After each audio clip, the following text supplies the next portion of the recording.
What's going on, everybody? Team Tommy, Slender Black Man, Mr. Pickles. I'm on your left side of the screen.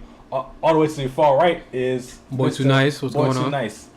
Yeah. And in the middle, we have a special guest with us today who doesn't want to be known by any of her Instagram names. She doesn't want followers. She made sure that she told us, like, look, She's I don't want these random niggas I'm following humble. me. I'm humble. Don't follow me. I'm humble. No, she was trashing y'all. We're gonna put your link. You're gonna put your link in the description, so you might as well tell the people what your name is. We'll just. I think it's _ Stokely Carmichael. You think it's underscore? I don't give it out. I told you I'm humble. If you find me, you find me. If you don't, God bless. I can't check my phone this episode because it's like we're live. Hold on. Check her sure. Instagram. It's _ Stokely Carmichael. Are you sure? Are you sure about that? That was never mind. I'm gonna call you Danny because. So we have Miss Danielle in the building. All right. And on today's _ episode, Carmichael. we're gonna have a little fun because it was a very slow news week. But before we get started, I got an LMA update for you guys. I got like 2 of them now because LMA is the dopest if you haven't figured it out by now. LMA Boot Up is now the longest running #1 on the R&B and hip hop airplay by a female artist this decade. That means the last 10 years. 10 years. So just to let all the listeners know, Tommy loves LMA. So anytime something happens, he's gonna announce the shit. So Boot Up has been #1 for the last 13 weeks. I don't know what Billboard is on. I don't care. She's #1 for the last 13 weeks. I think it's a Caribbean Billboard. And also, I don't think it's real Billboard. She's not Caribbean.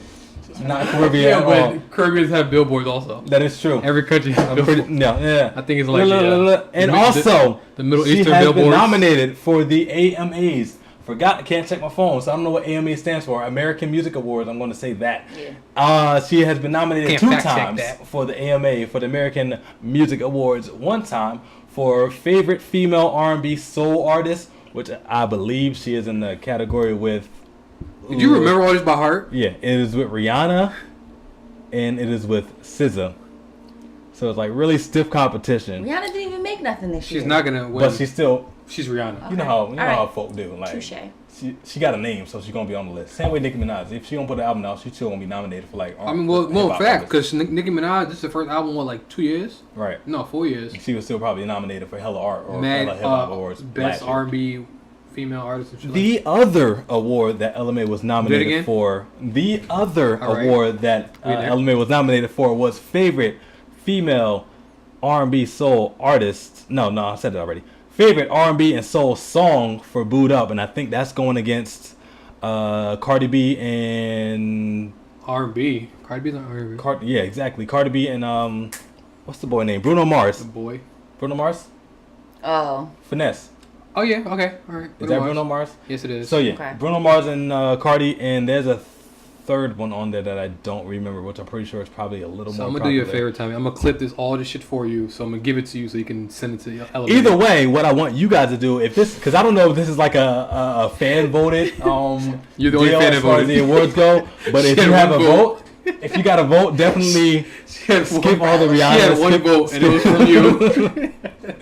Everybody else voted for Cardi B. Rihanna, skip Cardi B, although I am Team Cardi. Skip Cardi B, vote for LMA both times, and then we can have a celebration live on the show. All my supporters. I appreciate that because LMA is the best. Team Tommy, I love LMA. I love LMA too. No, I don't like the way you said that. Because you don't know LMA. Yeah.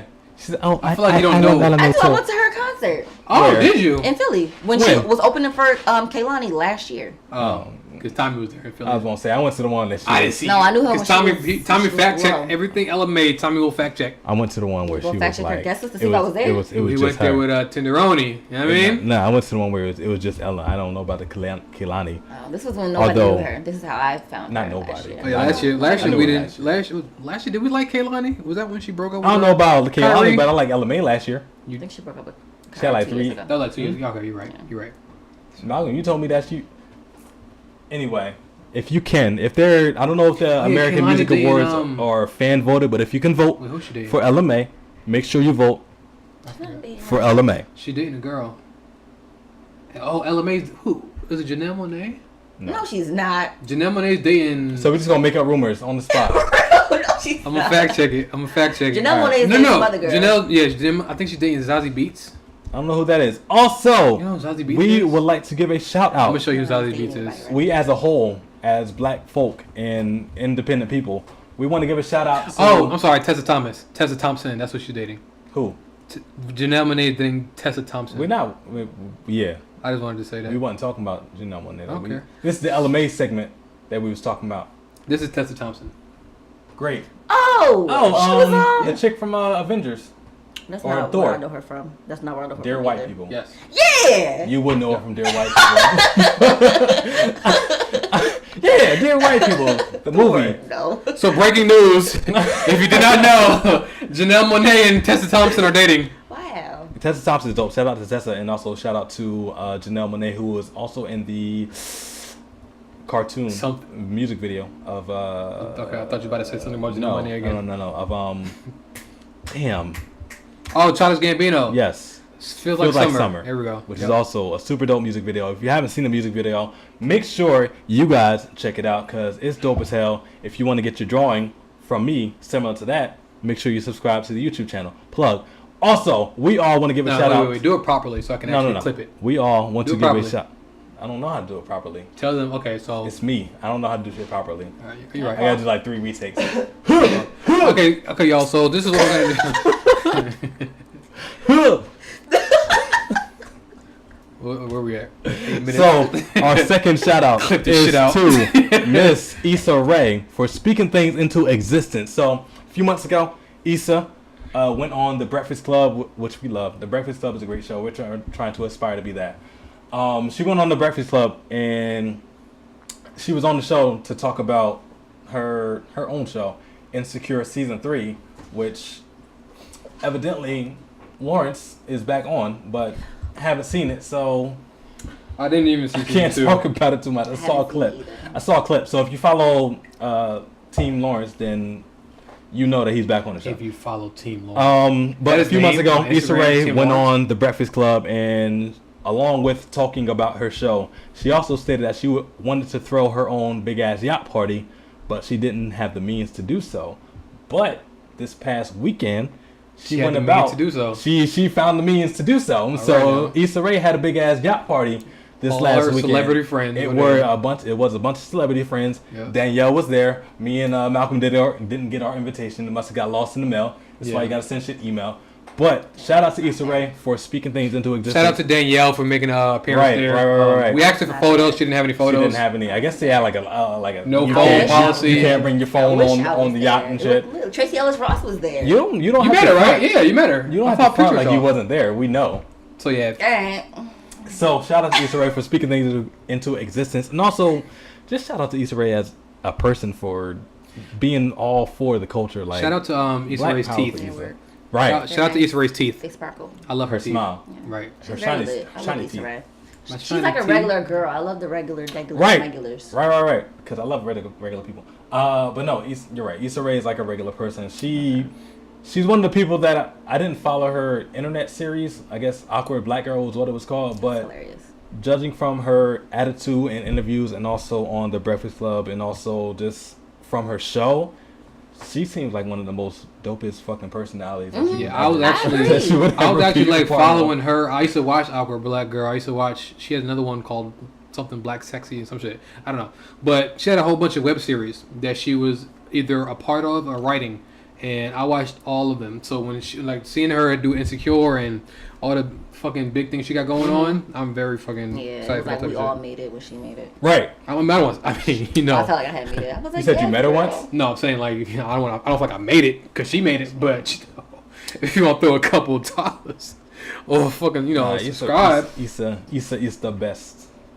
I'm trying to think. I had something to say after that, but the reason why I love Issa Rae so much is also because she has a positive attitude. You don't see her slandering people. She slandered black men, and she got a lot of fucking heat for that. That's fine.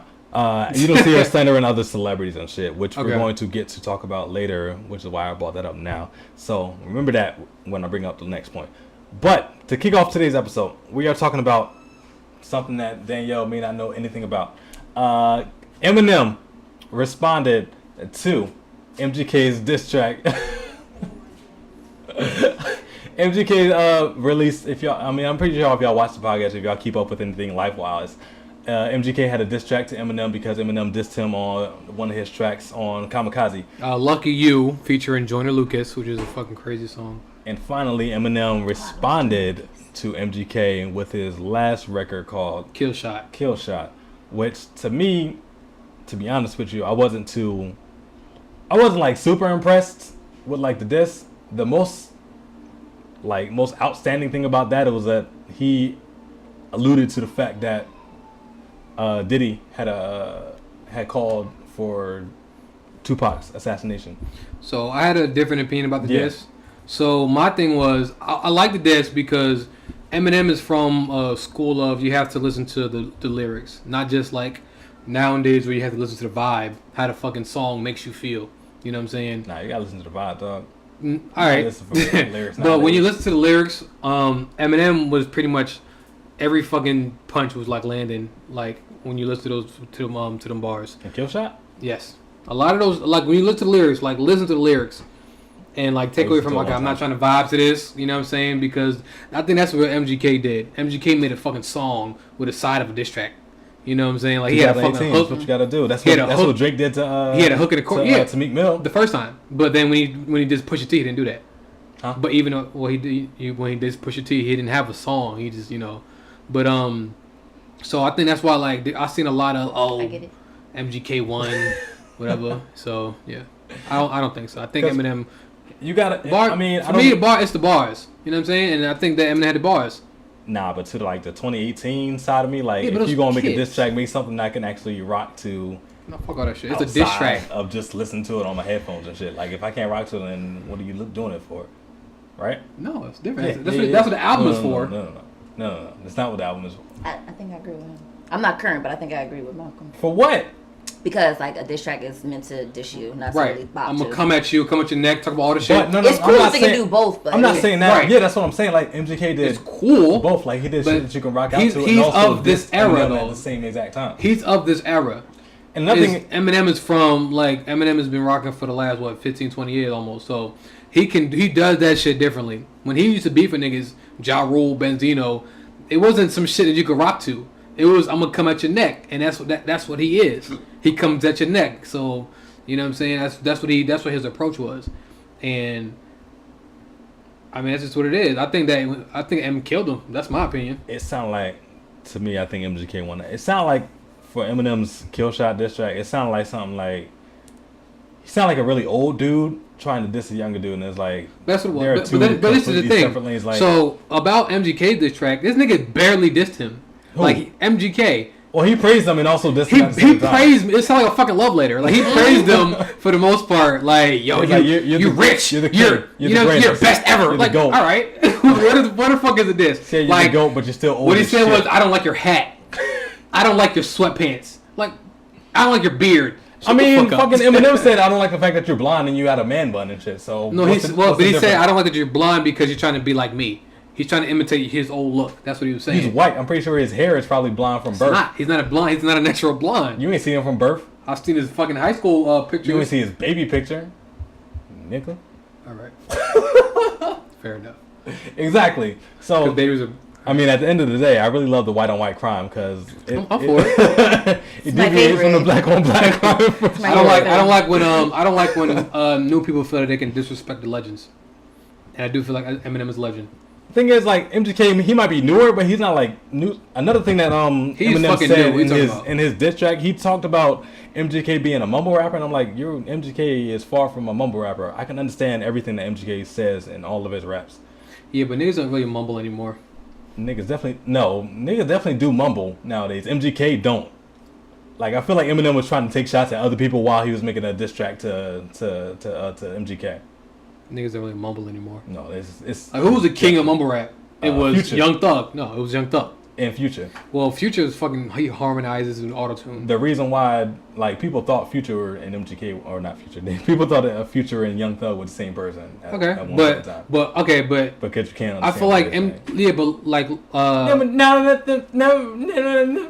was Young Thug, right? Exactly. Nobody knew what the fuck that meant, but they was rocking to that shit because it was the vibe. But now he doesn't, like, you listen to what he's saying, you understand him now.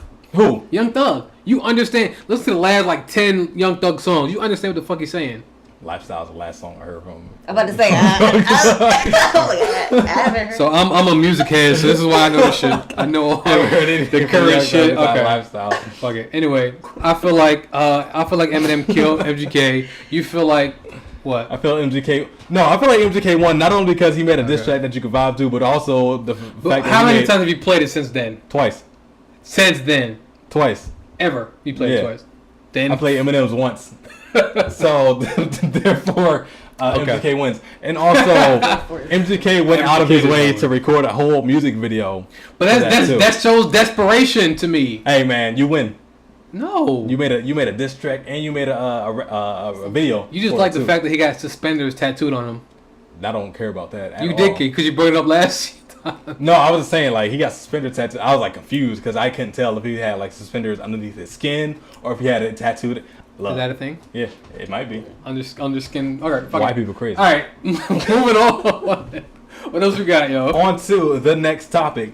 Katt Williams was on his shit. Yes, he was. This weekend, he went on V103 radio show. So shout out to V103. I don't remember who the host is. Do you remember? Wanda, Miss Wanda. Miss Wanda. Shout out to Miss Wanda.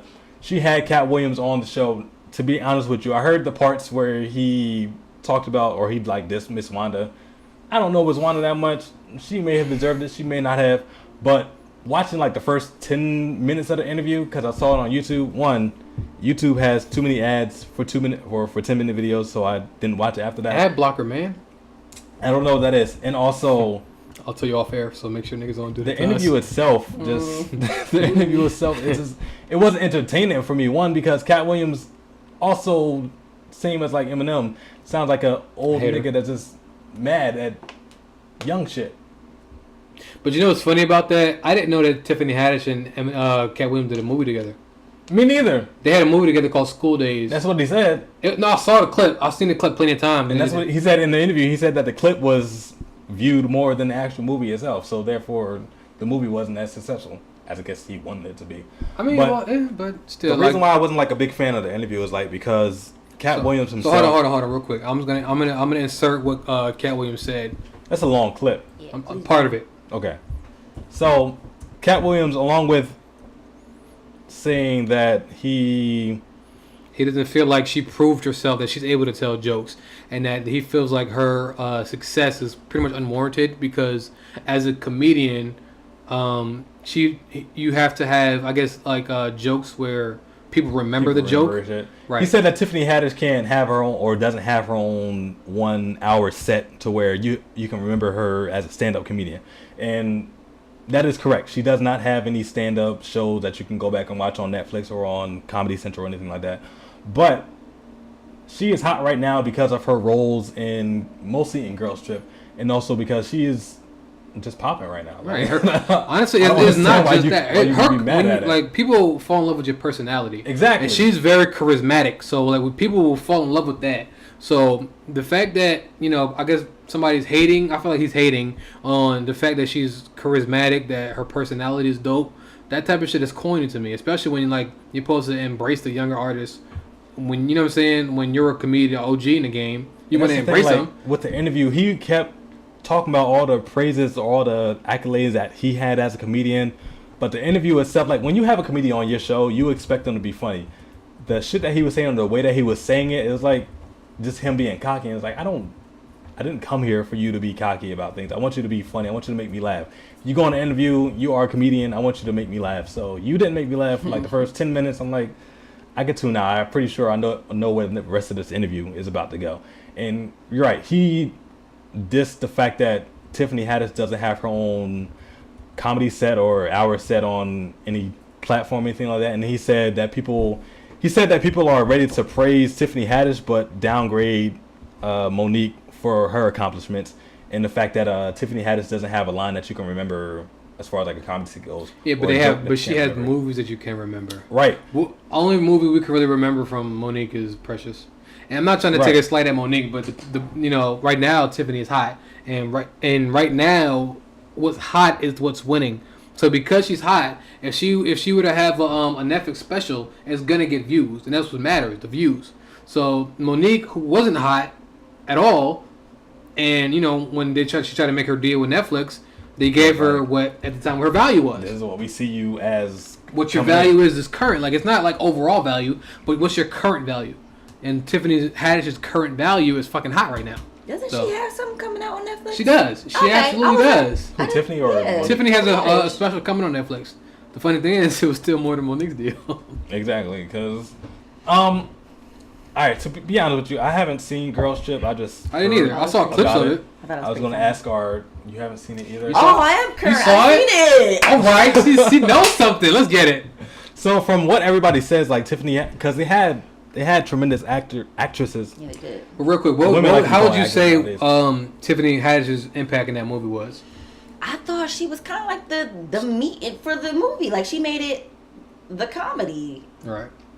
She was like a heavy hitter. She held her own with the cast, and like you said, it was like a. Because Jada, a legendary cast. Was it Jada? It was Jada. It was Queen Latifah, and it was Regina Hall. Okay. All big fucking names. Yes. She held her own, and it was like her first movie, I think, right? So no, it wasn't. I don't think it was because her first big movie. Huh? She had the Katt Williams movie. That was her first major role, probably in a movie. Right. That was the first theater movie. Her Katt Williams shit was like straight to cell phone. DVD. Straight to Blu-ray. No, straight to cell phone. Straight to CDs, DVDs. Straight to YouTube. Straight to clips. All right. So I haven't seen Girl Shit, but from what I hear, essentially, I was about to say Issa Rae. Essentially, Tiffany Haddish found a way to stand out from all the other famous actresses in that movie. And Katt Williams said that it was because of the script that she was handed, but at the same time, if you don't have that personality, if you don't have that energy, you could have given that script to out. Yeah, right. Exactly. You could have gave that script to like a corny person, then she wouldn't have. It wouldn't have worked. They would have focused on Queen Latifah or Jada Pinkett or Regina Hall. So the fact that Tiffany Haddish was able to stand out from all those tremendous actresses makes it a point that she's here. It puts her footprint. But it wasn't just that movie. Like, it's like her buzz since then has only been going up. It's only been growing. Exactly. Right, So she may not have a special now that you remember, but down the line she will. She had a new movie out too. She's in. Oh yeah, with Kevin Hart. Yeah. I think Katt Williams said something. Well, yeah. I'm not gonna watch that movie, but I don't think I'll watch it when it comes on cable. Straight to Fire Stick. Straight to I'll see you in 2021. But no, I was like. It's gonna be good next year. That's what I was talking about when That's what I was talking about when I mentioned Issa Rae earlier. Like, fuck out of here. Oh, that's that movie with Kevin Hart and Tiffany Haddish, huh? Because another thing with Tiffany Haddish, like, she gives off the same way Issa Rae. The reason why I wanted y'all to remember what I talked about earlier. The same thing with Issa Rae. Like, they both have a positive attitude about themselves to the fact that you never see them down anybody else coming up or anybody else that's already in the game. You only see them give praise in interviews or in their life or on Instagram or in their social media feeds. Like, I don't understand why older celebrities in general have such a issue. Have such an issue. Well, Eminem's an old dude too. Have such an issue. Yeah, but Eminem wasn't like just with like younger talent. What? I mean, I don't think Eminem was just hating on niggas. He was like, no, he wasn't hating. But he was addressing people who say shit about him. He wasn't hating, but he wasn't like giving praise to, because he did in his album. He down mumble rappers. It's like, what's the point of you downing them because they're not going to respond? What he said was, at all. It's not a diss. It's just not for me. That's what he said. So I don't think they're downplaying him. It's just not for him. He was like mocked them at the same time. Well, he said they all doing. I mean, I get it. We're not supposed to be going back to Eminem, but fuck it. Let's not go back to Eminem. So what are we talking about? The Katt Williams. Katt Williams. I feel like only in the black community will we like downplay other like only in the black community, like, because you don't see white comedians downplaying other upcoming white comedians. That's another point I was gonna say. You know, so I'm not with it. I think it's corny. It's already enough black on black crime. We don't need celebrities to be down. We don't need black celebrities. Don't say shit. Standing against black celebrities. We need us all to stand together and make sure that the younger generation has a platform to come up. It's like, I think it's jealousy to some degree, because like we're in an era like where you can just be popping on Instagram. Next thing you know, you're in a fucking movie. I think it's for attention, because nobody's really listening to Katt Williams like that. Now he's talking about Tiffany Haddish, and here we are talking about Katt Williams. Like, last time we talked about him, he was getting in a fight with a teenager. He damn sure did get in a fight and lost. He lost. He also, like, on the same show. First of all, like I said before, if you think you're going to come on this show and down us, we'll cut your mic off quick as shit. We'll unplug the USB shit out that thing. But he also went on, like, while he was on the show, he also started taking shots at the host. Talking about her hair, talking about her... Well, she started it. She started. You can't roast a comedian. You can't. Well, apparently she's a comedian also. She wasn't a good one. She wasn't. Like, I felt so bad for her. You felt like she got emotional. Once you got emotional, you lost. Yeah. Once you get emotional, you when lost. When you saw somebody else joke, she was like, $12 jewelry though? $12 jewelry though? No, that's not what it is, boo. Like, all right. I was like, that's what it is. No. Yeah, I believe you. Cut your mic off. Go to commercial. Don't try to roast a comedian on set, and also don't try to roast us on our own goddamn show, because we will not stand for that shit. Also, if anybody's watching on the IG feed, if you got any questions for us, make sure you send it through so we can read it on the air and give our thoughts on it. Boom. If you want to see it, you have to go to youtube.com/boy2nicetv. I follow today, and you should too. All right, say it again. I follow today, and you should too. Perfect. All right, so on to the bride commercial. On to the next topic. I mean, this one we're not going to spend too much time on. Floyd Mayweather, who is apparently allegedly retired, but it says he is coming out of retirement to face Manny Pacquiao for a second time in his career. I'm pretty sure how that's going to go. My question to y'all is, one, do you care? And two, how much would you pay to see Manny Pacquiao